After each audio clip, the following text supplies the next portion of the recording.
veliki mali problem. Bio je to loš dan u odeljenju za dizajn u fabrici aviona. Ništa nije išlo kako treba.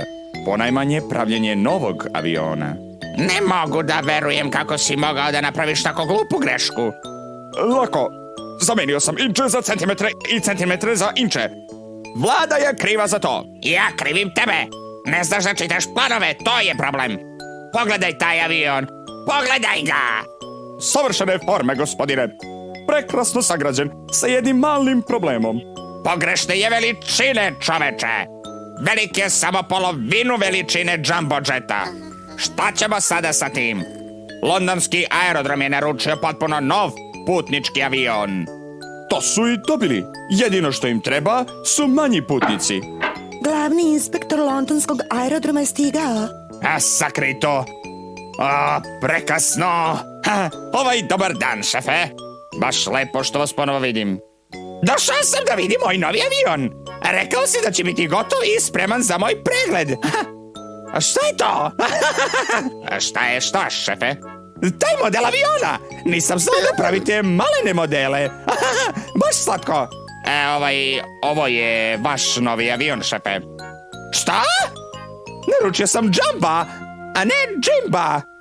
Jimbo, to zvuči dobro, šefe. Da li biste vi prihvatili tu čast, moja draga? Ovom avionu dajem ime Jimbo. Bog blagoslovio sve koji putuju njime. Ovo je smešno. Biću predmet ismevanja na aerodromu. Spreman sam da malo smanjim cenu, šefe. Upola cene si mislio? Prodato, vaš je. Da ga uvijemo ili ga nosite ovako? Morat ću da nađem neke posebne poslove da bi ga uposlio. Veoma posebne. Zar nije trebalo da skrenete levo, vozaču?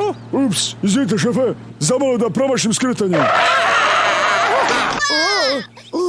O Bože, sva sreća što sam napravljen za letenje. Ima vrlo nepažljivih vozača. Ovo liči na dobru pistu. Poleteću. Spremite se za uzletanje. Avion na autoputu! U međuvremenu, nazad na aerodromu, Tomi Tegljač i Amanda Prtljažnica su se pripremali da dočekaju novi avion. Hajde, ispojite se pa da završimo s tim. To je mali avion, znam. Mali? Ne vidim ga uopšte. Šta? Bogo blagi, izgubili smo ga. Kako je mogo da izgubi avion, Tomi? To je smešno.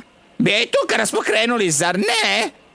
Ajde, ti ćeš me podržati, zar ne, vozaču? Nisam za to potpisao, ti jesi. Hej, slušaj, čujem avion kako silazi. Ja ga ne vidim. Čujem ga. Evo ga.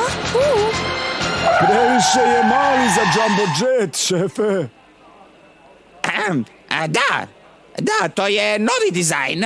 Zove se Jimbo. Upola cene velikog.